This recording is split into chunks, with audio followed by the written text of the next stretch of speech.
అడవిలో వెళ్తుంటే ఒక శతాధిక వృద్ధుడు, ఒక పెద్ద ఆయన ఒక చెట్టు కింద కూర్చున్నాడు. మండు వేసవి కూర్చొని పాప ఆపసంపాలు పడిపోతున్నాడు వయసు రీత్యా.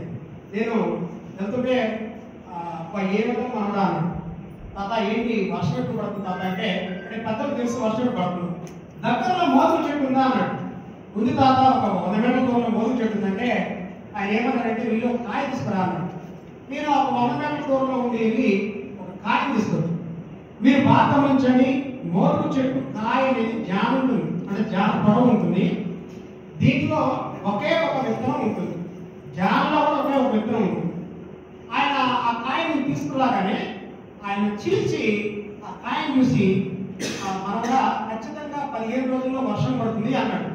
నేనేంటంటే ఈ పెద్ద ఏంటి ఇంతేపల్లో వర్షం పడుతుంది అంటాడు, దరిదాపుల్లో వర్షం లేదు ఎత్తుగా అవుతుంది అని చెప్పంటే ఖచ్చితంగా 15వ రోజు అనుకోకుండా వాతావరణం మారిపోయి వర్షం పడింది. ఇక నేను ఆయన వెతుకుంటూ తర్వాత వెళ్ళి 16 రోజు ఎలాగనే పనిలో కూర్చొని ఉన్నాడు. తాత మరి 15 రోజులు వర్షం పడితే ఎలా చెప్పినట్టు ఖచ్చితంగా అంటే ఆయన చెప్పింది ఏంటంటే, మోదుగ కాయని మనం చీల్చినప్పుడు ఏ కాయలైనా సరే ఒకే విత్తనం ఉంటుంది, రెండో విత్తనం ఉండదు. అది దాని ప్రత్యేకత. ఈ విత్తనం అనేది కింద భాగంలో ఉంటే 15 రోజుల్లో వర్షం పడుతుంది అర్థం. ఈ విత్తనం అనేది మధ్య భాగానికి వస్తే 30 రోజుల్లో వర్షం పడుతుంది అర్థం.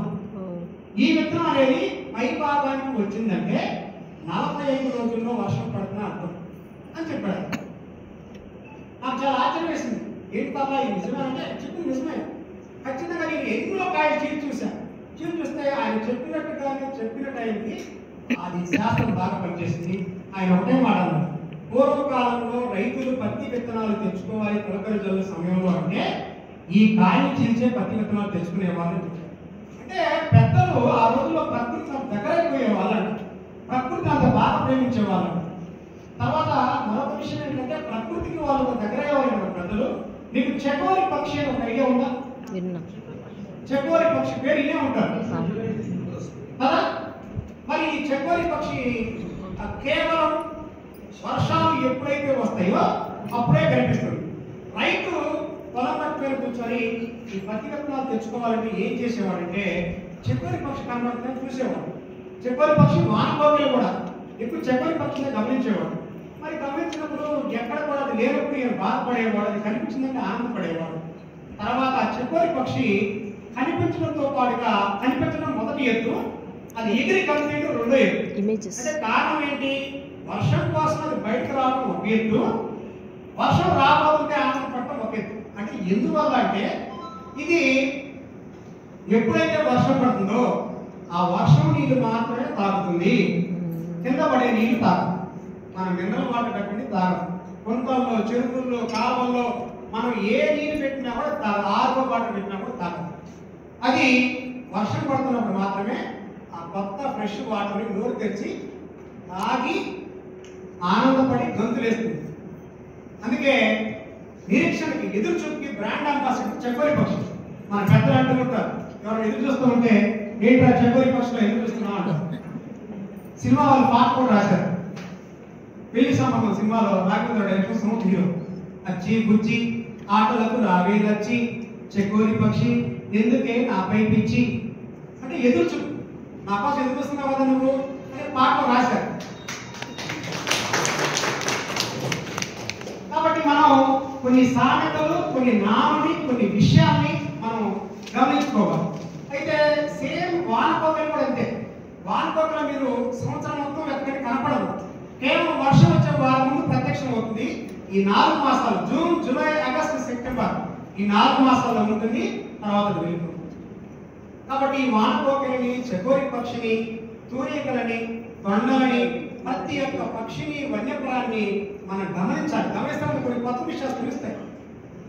ఇక పర్యావరణ ఉద్యమం మనందరం చేయాల్సిన అవసరం అయితే ఉంది. పర్యావరణ ఉద్యమం అంటే ఏం చేస్తే బాగుంటుందండి, మాకు మొక్కలు నాటాలని, ఏ మొక్కలు నాటితే మనకు బాగుంటుంది చాలా మంది అంటూ ఉంటారు. మనం 12 రకాల మొక్కల్ని అవకాశం నోట్ చేసుకోండి. 12 రకాల మొక్కల్ని పర్యావరణ ఉద్యమం తీసుకురావాలి. కొన్ని రాష్ట్రాల్లో ఈ ఉద్యమాలు ఆల్రెడీ ఉన్నాయి. ఉదాహరణకి ఒరిస్సా రాష్ట్రం తీసుకోండి. ఒరిస్సా రాష్ట్రంలో తాడి చెట్ల ఉద్యమం ఉంది. తాడి చెట్టు ఎందువల్ల తాడి చెట్ల ఉద్యమం చేస్తారు మీకు ఎవరికి ఐడియా ఉందా?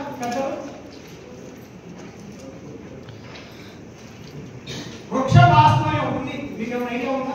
అంటే ఎందుకు అన్నానంటే మీకు తెలియదు కదా భావన. అంటే నాకన్నా తెలిసిన వాళ్ళు ఉండొచ్చు అనే ఉద్దేశంతో నేను మాట్లాడుతున్నాను. వృక్ష వాస్తు అనే ఒకటి ఉంది శాస్త్రం. ఈ 12 రకాల చెట్లు మనకి ఎక్కువగా మనం నాటుకోవాలి. ఒకటి, ప్రతి ఊర్లో ఉండాల్సిన చెట్లు 4 ఖచ్చితంగా ఉండాలి. అంటే అన్ని చెట్లు ఉండాలి, ఈ 4 ఎక్కువగా ఉండాలి. ఇవి ఏంటంటే, ఒకటి వేప చెట్టు. ఈ వేప చెట్టు వివరంలో రాసుకోండి, చెప్తాను. మీకు డౌట్స్ వస్తే అడగండి, నేను చెప్తా వివరణ. ఈ వేప చెట్లు ఎందువల్ల ఎక్కువగా ఉండాలి అంటే, మనకి ప్రభుత్వాలు ఏం చెప్తున్నాయంటే, ఎక్కడైతే 500 ఇళ్ళు ఉంటాయో అది ఒక గ్రామ పంచాయతీ. అయితే ఈ 500 ఇళ్ళు ఉన్న చోట 500 వేప చెట్లు ఉన్నట్లయితే ఆ వీధిలోకి వైరస్ అనేది, ఆ ఊర్లోకి వైరస్ చాలా తక్కువగా వస్తుంది. వేప చెట్లు గాలిలో వైరస్ చంపే ఏకైక మొక్క. కాబట్టి మనకు అమ్మవారు వచ్చినప్పుడు 11 రోజుల పాటు మనం స్నానం చేయకుండా 12 రోజులు వేపాకులతో కింద చేపిస్తామంటే, వేపాకు ఎక్కడైతే ఉందంటే ఆ వైరస్ ఉండదు. మీరు కావాలంటే గమనించండి. ఏదన్నా కొంచెం చీడపేట మనకు ఎక్కువ ఉన్న చోట వేపాకు మీరు తుంచేయండి, అక్కడ ఉండబడి. గాలిలో వైరస్ ఉంటుంది, భూమిపై వైరస్ వేప చెట్టు ఉంటుంది. కాబట్టి వేప చెట్లు ఎక్కువగా ఉండాలి. అందుకని ఇంటి ముందు వేప చెట్టు పెట్టి పూర్వకాలంలో మహాలక్ష్మి అమ్మవారు దాన్ని కొట్టేయకూడదని మాట చెప్పారు. మనకి లాజికల్ కానీ మ్యాజికలే కావాలి. వేప చెట్టు వైరస్ అంటే మనం కొట్టేస్తాం, అమ్మవారంటే కొట్టేయదు. అది. తర్వాత రెండోది, కానుగ చెట్టు ఎక్కువగా ఉండాలి. ఈ కానుగ చెట్టు ప్రత్యేకత ఏంటంటే, ఈ ప్రపంచంలో రేడియేషన్ తగ్గించే, ఎక్కువగా తగ్గించే ఏకైక చెట్టు కానుగ చెట్టు. కానుగ చెట్టులో మన ఆంధ్ర ప్రాంతంలో 2 రకాల కానుగ చెట్లు ఉంటాయి. ఒకటి డబల్ విత్తనం ఉంటుంది, 2 సింగిల్ విత్తనం ఉంటుంది. ఏ చెట్టు అయినా ఏపుగా గుబురుగా పెరుగుతుంది. ఈ కానుగ చెట్టు అనేది రేడియేషన్ తగ్గించడమే కాకుండా వడదెబ్బ జరగకుండా కాపాడుతుంది. ఆ చుట్టుపక్కల వాళ్ళు వడదెబ్బ రానివ్వదు. ఈ చెట్టు కింద ఉంటే చల్లగా ఉంటుంది, ఎక్కువ చల్లగా చెట్టు మన కానుగ చెట్టు. తర్వాత మూడోది రావి చెట్టు. ఈ రావి చెట్టు యొక్క ప్రత్యేకత ఏంటంటే, అన్ని చెట్లు పగల ఆక్సిజన్ ఇస్తే కొన్ని చెట్లు నైట్ ఏం చేస్తాయి, కార్బన్ డైఆక్సైడ్ వదులుతాయి. కానీ 24 గంటల పాటు ఆక్సిజన్ ఇచ్చే ఏకైక మొక్క ఈ సృష్టిలో తులసి మొక్క ఒకటి. తులసి మొక్క ఒకటి. కానీ ఈ రావి చెట్టు అనేది 22 గంటల పాటు, 24 గంటల్లో 22 గంటల పాటు ఆక్సిజన్ ఇచ్చే ఏకైక చెట్టు. అదే కాకుండా రావి చెట్టు ప్రత్యేకత చూడండి. ఒక చెట్టు 10 మందికి సరిపడా ఆక్సిజన్ ఇస్తే, రావి చెట్టు 20 మందికి సరిపడా ఆక్సిజన్ ఇస్తుంది. రావి చెట్టు లెవెల్స్ ఎక్కువ, ఆక్సిజన్ లెవెల్స్ ఎక్కువ. కాబట్టి ఊరు యొక్క మధ్య ప్రాంతంలో, నాభి ప్రాంతంలో ఒక బొడ్రాయి కాడ కానీ, ఒక రచ్చబండలో కానీ మధ్యలో రావి చెట్టు. రావి చెట్టు నీళ్ళలో ఉంటే మనిషి రాయిలా ఉంటాడు, రాగి చెట్టులో నీళ్లు తాగిన మనిషి రాయిలా ఉంటాడు. దీంతోనే రావి చెట్టుని ప్రతి ఊళ్ళో నాటుతూ ఉంటారు. తర్వాత ఒక వ్యక్తికి వడదెబ్బ తగిలినప్పుడు పూర్వకాలం ఆశ్రమంలో రావి చెట్లు ఎక్కువగా ఉండేవి. ఈ వ్యక్తిని తీసుకెళ్లి ఆ బట్టలను తీసేసి ఒక టవల్ చుట్టి, ఆ టవల్ పైన లేదంటే టవల్ కింద రావి ఆకులు పెట్టేవారు. తర్వాత రావి చెట్టు కింద ఉన్న ఆ వేరు తీసి నీళ్ళలో నానబెట్టి ఆ నీళ్ళను తాగించేవాళ్ళు. 2 చుక్కల నీళ్లు కళ్ళలో వేసేవారు. ఆ కళ్ళలో ఉన్న ఉడుకు అంతా దర నీళ్ళు కన్నీళ్ళలా కారిపోయి ఒక గంటలోనే ఆ మనిషి వడద నుంచి కోలుకునేవాడు. అందువల్ల రావి చెట్లు ఎక్కువగా ఉండాలి. రావి చెట్టులో అందుకు ఔషధోపయోగం లేదు. కాబట్టి ఊళ్ళో రావి చెట్టు కాదు. తర్వాత ఊళ్ళో ఉండాల్సిన మరో చెట్టు, 4వ చెట్టు జుమి చెట్టు. ఈ జుమి చెట్టు యొక్క ప్రత్యేకత ఏంటండి? సేమ్ టు సేమ్ రావి చెట్టులో ఏదైతే లక్షణాలు ఉన్నాయో జుమి చెట్టులో అవే లక్షణాలు ఉంటాయి. దీనికి ఉన్న ఒక ప్రత్యేకత ఏంటి చెప్పండి, మీకు ఎవరైనా ఉందా? రావి చెట్టు జుమి చెట్టులో ఉన్న ప్రత్యేకత మీరు ఎప్పుడైనా గమనించారా? రావి చెట్టుని చూసా కానీ గమనించరా? ఏం లేదంటే పువ్వులు యొక్క కాయేస్తాం. అవును, రెడ్ కాయలు వచ్చేస్తాయి. ఉండదు. పువ్వులు ఏం చెట్టు కొంచెం చెప్పండి.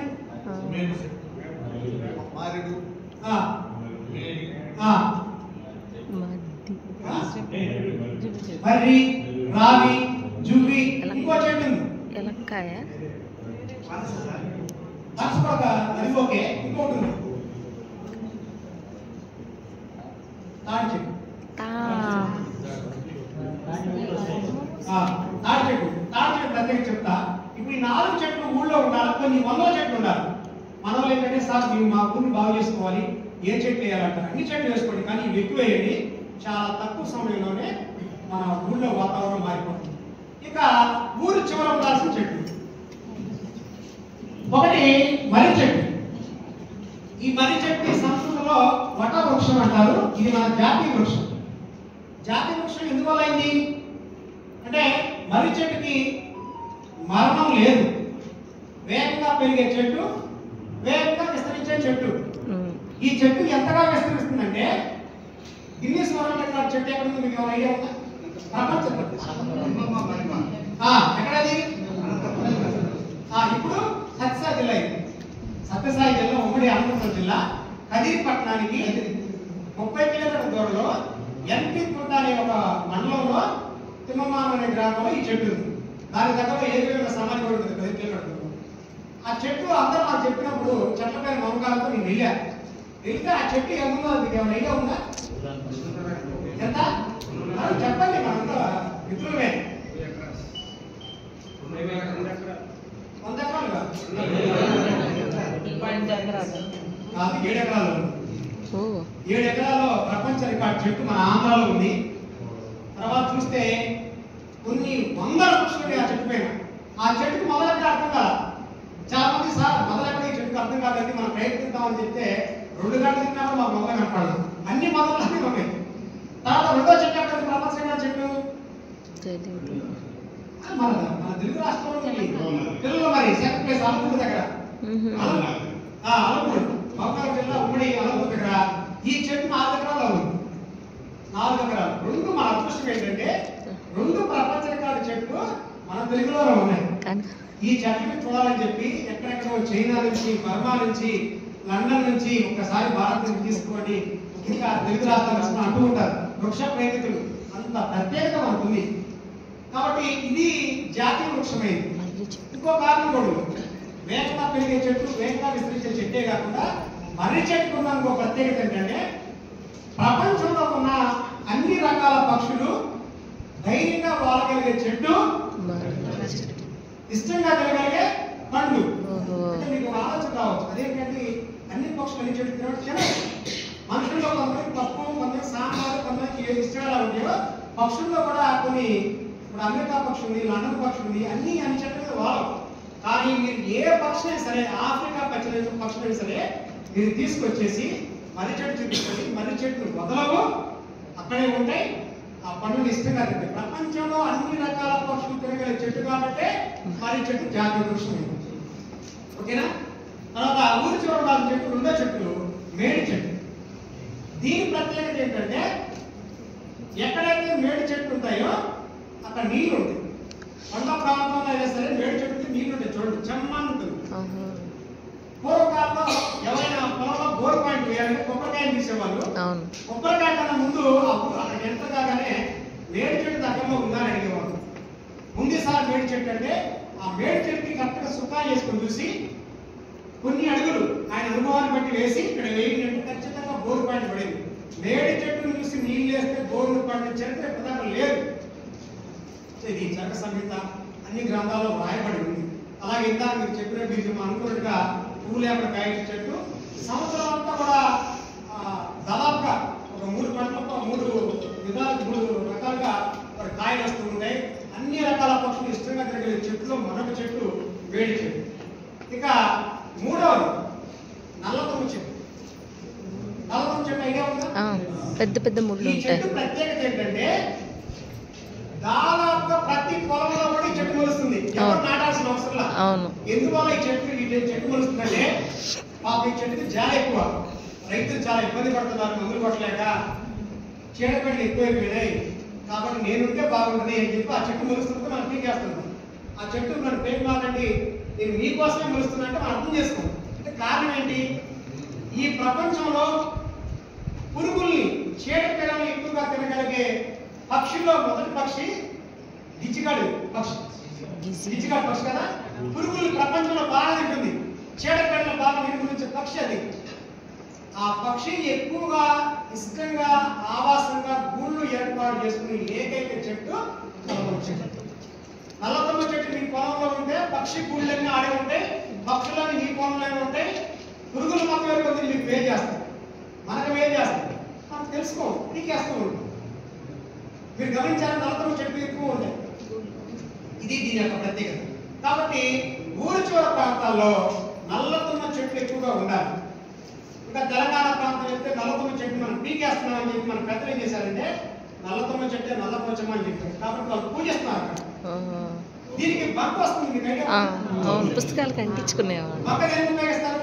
బుక్స్ అంటించుకునేవాళ్ళం చిన్నప్పుడు. అది వేరమ్మా, అది బుక్స్ అంటించుకునే చెట్టు వేరు, అది జూన్ దగ్గర చెట్టు. బాదం బంక అది కాదు. ఎంత మంచి మాట చెప్పారు చూడండి. అవును. నల్లతమ్మ చెట్టు యొక్క బంక ప్రత్యేకత ఏంటంటే గోందు అంటారు, అది బంక నడుములోకి గట్టిగా ఉండడానికి ఆ బంక ఇప్పుడు గోందు వస్తుంది బాదం బంక. బంకను ఫ్రై చేసుకొని తాటికల్లో కలుపుకొని తినడం ద్వారా మీ మోకాల్లో గుజ్జు వస్తుంది. మోకాలకు బాధపడుతున్నారు కదా, వెన్నుపూసలకు బాధపడుతున్నారు కదా, ఎముకలు బలహీనంగా ఉన్నాయి కదా, యాక్సిడెంట్లు అయ్యి దెబ్బలు తగిలితే త్వరగా ఎముకలు అతుక్కోవాలి అంటే అది ఇంకోటి అంటే ఇవ్వరా మేడం? ఇక కొంతమందికి పళ్ళు కదులుతూ ఉంటాయి, 40-50 ఏళ్ళు దాటితే పళ్ళు కదిలే వాళ్ళు ఈ చెట్టు యొక్క బెరడు తీసుకొని దంచి దానికి కొంచెం కషాయం చేసుకొని ఆ కషాయం నోట్లో పోసుకొని ఒక్కబట్టాలి. ఒక్కబెడితే పళ్ళు స్ట్రాంగ్ అవుతాయి. కూడా పెట్టారు. కాబట్టి మొదటి 2 రోజులు కిల్లి చేసుకున్న పళ్ళులా కిల్లి చేసుకున్న పళ్ళ మధ్య గ్యాప్ ఉంటుంది. ఒక 2-3 రోజులు ఆపేసి దాన్ని చేసి ఆపేది. పళ్ళు చాలా గట్టిగా ఉంటాయి, చాలా గట్టిగా ఉంటాయి. నేను అంటే ఎదుటి వాళ్ళు మనం వాళ్ళని ఆటకపోవడం ఏదో చేయాలి మనం. కాబట్టి మీరు కూడా చేయండి, ఏ నష్టం ఉండదు. అది విషపూరితం కాదు, సైడ్ ఎఫెక్ట్ ఉండవు, 100% ఆయుర్వేద ఔషధం చెట్టు. తర్వాత ఊరి చివర ఆలో చెట్టు తాడి చెట్టు ఉన్నారు. ఈ తాడి చెట్టు ప్రత్యేకత ఏంటి? తాటి ముంజలు వస్తే తాటికాయలు తింటాం అంతే, అదే తెలుసు.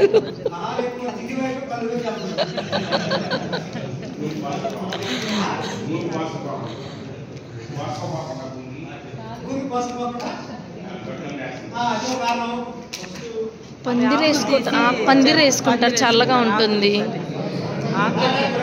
తాటాకు పందిరి,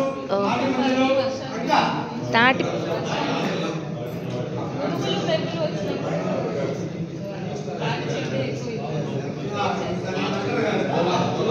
ఊయలు కూడా వేస్తారు.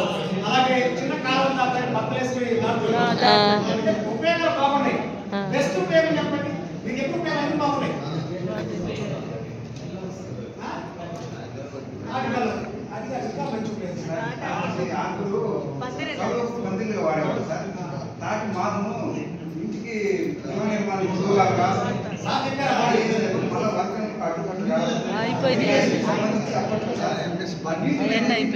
మాదిరిగా నేత పెట్టి ఇంటికి తోలేవాళ్ళు. అదేవిధంగా మరి మనకు ఎక్కువగా ఈ కూలింగ్ సంబంధించి మందిరం చదువు మందిరం ఎక్కువగా వాడతారు. అనేది ఒక అయితే మొన్న ఒక కార్యక్రమంలో ఈ తాడి చెట్టు ఉపయోగం ఏంటంటే ఒక ఆయన చెప్పాడంటే, సార్ బాహుబలి సినిమాలో ఈ మొన్న చేపలు తోడై బాబు సార్ అని చెప్పాడు. తాడి చెట్లు చెప్పాను ఊహయ్యా సినిమాలో కాబట్టి తాడికి ఏర్పడి తిరిగిపోవచ్చు కాదు. ఏం లేదండి, చిన్న విషయం. ఒరిస్సాలో తాడి చెట్లు ఉద్యమం వచ్చింది. కారణం ఏంటంటే ప్రపంచంలో ఇచ్చిగాడి గుళ్ళు ఎక్కువగా గుళ్ళు ఏర్పడుతున్న చెట్లలో నల్లతమ్మ చెట్టు చెప్పుకున్నా కదా, దాంతో సమానమైన చెట్టు తాడి చెట్టు. మీరు చూడండి, తాడి చెట్టు గుళ్ళు ఎక్కువ రహస్యం ఏం లేదు. ఎన్ని కారణాలు ఓకే, మంచి కారణాలు. అయితే తాడి చెట్టుకి ఎక్కువగా నల్లేరు పాకుతుంది. మీరు గమనించారా? ఏమ్మా గమనించారా? తాడి చెట్టుకి నల్లేరు ఎక్కువగా పాకుతుంది. కానీ నల్లేరు అనేది వైద్యంలో ఉపయోగించుకోవాలి, కానీ తాడి చెట్టుకు పాకిన నల్లేరు వైద్యంలో ఉపయోగించాలి. కారణం ఏంటి చూడండి, మన పెద్దలు ఎంత అద్భుతాలు చెప్పారు. నల్లేరులో 4 రకాల నల్లేరు ఉంటుంది. ఒకటి 4 రకాల నల్లేరు, 2, 3, తర్వాత రెండు పార్లు నల్లేరు, సున్నా రౌండ్ గుండ్రపు నల్లేరు. అంటే గుండ్రపు నల్లేరు నర్సరీలో ఉంది, అవి అంతరించిపోయింది. గుండ్రంలో పోయింది, 2 పోయింది, 3 పోయింది. మనకు అందరికి 4 పార్లు నల్లేరు కనిపిస్తుంది, దాంట్లో స్థానం పడింది. మన ఆయన నల్లేరు పిల్లడే అంటారు, అంటే తేలిక పడిపోదు, అటు ఇట్లా ఉంటాయి. అంటే ఏంటి, ఎందువల్ల తాడి చెట్టుకు బాగుంటుంది, బాగా బాగుంటుంది. కానీ మన పెద్దలు దాన్నే తినకూడదని చెప్పారు. నల్లేరు రొట్టె నల్లేరు పచ్చడి కూడా చేస్తున్నారు ఇప్పుడు. పచ్చడి రొట్టె చేసుకుంటారండి. నల్లేరు పై నీళ్ళు తీయండి, దానికి ఏం చేస్తారంటే ఫస్ట్ చేతికి కవర్ వేసుకోండి, లేదా దురద పుట్టి చేతులు చాలా ఇబ్బంది పడుతుంది. కవర్ తీసుకొని పైన ఈనెలు తీసేసి అందులో ఉన్న గుజ్జు రోజు వేసి బాగా దంచండి. ఆ గుజ్జును తీసుకొని బీప్ పిండిలో కలపండి. మొత్తం కాస్త నూనె వేసేసి రొట్టె చేసుకొని దానిలో కారపొడి నెయ్యి వేసుకుంటారండి. మీరు ప్రపంచంలో ఇలాంటి తిండి మీకు తెలియదండి అంటారు. రుచికరంగా ఉంటుంది. ఇది తినడం వల్ల ఉపయోగం ఏంటంటే ఎముకలు స్ట్రాంగ్ గా ఉంటాయి. భవిష్యత్తులో పెద్దవాళ్ళు ఈ బాత్రూమ్ జారి పడ్డా కూడా ఎముకలు గట్టిగా ఉండాలంటే నల్లేరు రొట్టె తినాలి. అంటే ఏంటి చెప్పండి, ఎందువల్ల తాటి చెట్టు పైన నల్లేరు తినకూడదంటే ఏమి లేదు, 2 కారణాలు. ఒకటి, నల్లేరు పైన తాటి చెట్టు పైన ఎక్కువ పాములు ఎక్కువ ఉంటాయి. సృష్టిలో పాములు ఎక్కువగా వెళ్ళే చెట్లలో నల్లేరు తాటి చెట్టు ఒకటి. రెండోది విషాముష్టి పైన పాములు ఎక్కువ ఉన్నాయి, చెట్లు పడుకోండి. పాము పడుకో మళ్ళీ ఆ చెట్టు వైద్యం అదే వినుడు. విషామిని నుంచి చెప్పేదే పాముని పెంచే చెట్టు అదే. అద్భుతం కదా, మన పెద్దలు నిదానమే ప్రధానం అన్నారు, ఆలస్యం అమృతం అని చెప్పారు, 2 చెప్పారు. కాబట్టి ఈ నల్లేరు ఎక్కువగా ఉంటుంది కాబట్టి దాన్ని మనం తీసుకోకూడదు. ఈ పాములు ఎక్కువ ఎందుకు బాగుతాయంటే పైన పక్షి గుడ్లు ఉంటాయి, ఆ గుడ్లు తినడం కోసం పాములు ఎక్కువ బాగుతాయి. ఈ పాకే క్రమంలో నల్లేరు పైన వెళ్తాయి కాబట్టి ఆ విషయం ఏదైనా పడుతుంది అనే ఉద్దేశంలో నల్లేరు తాడి చెట్టు పాకింది నిషేధం, ఒక కారణం. రెండో కారణం ఏంటంటే తాడి చెట్టు నల్లేరు 2 కలిస్తే శాస్త్రీయంగా అది ఔషధాలు హరించుకుపోతాయి. నల్లేరులో ఔషధం ఉండదు తాడి చెట్టుతో కలిస్తే, కాబట్టి తిన్నాగా ఉపయోగం లేదు. ఇది ఒక కారణం. ఈ 4 చెట్లు అంటే మర్రి, మేడి, నల్లతుమ్మ, తాటి, ఈ 4 ఊరి చివర ఉండాలి. ఇక రోడ్డుకి ఇరువైపు ఉండాల్సిన చెట్టు ఏ చెట్టు ఉండాలి? ఒకటి చింత చెట్టు ఉండాలి. చింత చెట్టు ప్రత్యేకత ఏంటంటే చింత చెట్టు కింద ఏ చెట్టు మొలవదు. ఇది విస్తరించే చెట్టు కాదు, కింద మొదలు విస్తరించదు. పైన కొమ్మలు రోడ్డుకి ఇరువైపులు మనం నాటామంటే కింద విస్తరించకుండా పైకి పైన కలుసుకుంటాయి, అంటే ద్వారంలాగా ఏర్పడుతుంది రహదారి. కాబట్టి చల్లగా ప్రయాణికులకు నేడుంటుంది. కాబట్టి తాటి చెట్టు, చింత చెట్టు రోడ్డు పక్కన ఉండాలి. ఇక రెండోది అశోక చెట్టు. ఈ అశోక చెట్లలో చాలా రకాలు ఉన్నాయి. కొన్ని ఏపుగా ఎత్తుగా పెరిగే చెట్లు ఉన్నాయి, కొన్ని రోడ్డుకి ఇరువైపులా చింత చెట్ల మాదిరిగానే కింద పెరగము, అవి పైకి వెళ్ళిన తర్వాత పైన కలుసుకుంటాయి. అశోక చెట్టు. ఈ చెట్టు కిందనే లంకలో హనుమంతుడు సీతమ్మ వారిని కనుగొని ఈ చెట్టు కిందనే మన శాస్త్రంలో నిర్మించింది. కాబట్టి ఈ ప్రత్యేకంగా దాన్ని మనం ఆ చెట్టు రోడ్డు పక్కన నాటుకోవాలి. ఇక 3వ చెట్టు దిరిసెన చెట్టు. ఇవి రోడ్డుకి ఇరువైపులా చక్కగా పొడవాటి కాయలతో ఎక్కడంటే మీరు బస్ స్టాండ్ ఎక్కువ చేస్తూ ఉంటారు బస్ స్టాండ్లలో. ఎందుకంటే వేగంగా పెరుగుతాయి. 30 ఏళ్లలోనే మహావృక్షాలు అవుతాయి. 30 ఏళ్లలోనే పువ్వులు కూడా మంచి సువాసన వస్తూ ఉంటాయి. కాబట్టి దిరిసిన చెట్టు మనం బాగా ఎక్కువగా పెంచుకోవాలి. ఈ దిరిసిన చెట్టు ప్రత్యేకత ఏంటంటే ఇది కూడా పైకి ద్వారా ఏర్పడుతుంది. దీన్ని మనం ఏర్పాటు చేసుకోవాలి. తర్వాత కోతులకి, పక్షులకి ఈ కాయలు మంచి ఆహారం. దిరిసిన కాయలు ఎక్కడైతే దిరిసిన చెట్లు ఎక్కువగా ఉంటాయో అక్కడ పక్షులకి, కోతులకి మంచి ఆహారం. కోతులు మన ఒంగోలు పట్టణంలో ఉన్నాయా? ఉన్నాయి. అంటే పల్నాడు తక్కువ. కోతులు ఒంగోలు పట్టణంలో రాకూడదంటే కూర్చొని చెట్లు వేసేది అవి ఊళ్ళోకి రమ్మన్నారు. ఆహారం వాళ్ళు అక్కడే దొరుకుతుంది. తర్వాత 4వ చెట్టు నిద్రగన్నేరు చెట్టు. నిద్రగన్నేరు ఈ చెట్టు ప్రత్యేకత ఏంటంటే సేమ్ ఇలాగ దిరిసిన చెట్టు మాదిరిగానే దగ్గర పోలికలు ఉంటాయి. కాయలు కానీ పువ్వులు కానీ మనం గుర్తుపట్టడం కష్టం. ఇది కూడా దాదాపుగా దీని యొక్క పోలి ఉంటుంది. ఈ విధంగా మనం ఈ 12 రకాల చెట్లని మనం ఎక్కువగా మనం నాటుకున్నట్లయితే, ఒక దశాబ్ద కాలం నాటి సంరక్షణ చేసినట్లయితే, ఒక శతాబ్ది కాలం పాటు మనకి ఎలాంటి ఇబ్బందులు రావు. మన భవిష్యత్ తరాన్ని కాపాడే ఈ 12 రకాల చెట్లని మనం ఒక ఉద్యమంలాగా మనం తీసుకురావాల్సిన అవసరం ఉంది. ఈ చట్టపరంగా మీకు ఏమైనా అనుమానాలు ఉన్నాయా? ఏం తెలియదు కదా. అయితే ఇక మనం సాగు చేయని ఆకుకూరలు, సాగు చేయని ఆకుకూరలు ఒక పుష్పం అయితే ఉంది. సాగు చేసే ఆకుకూరలు ఏంటి? గోంగూర, తోటకూర, పాలకూర, చుక్కకూర, మెంతి కూర, కొత్తిమీర. మరి సాగు చేయని ఆకుకూరలు అంటే ఏంటి? మాకు తెలీదు. అసలు సాగు చేస్తారు. తెలీదు. పొలాల్లో కాదు, ఇంటి దగ్గర సరే ఇవన్నీ సాగు చేసే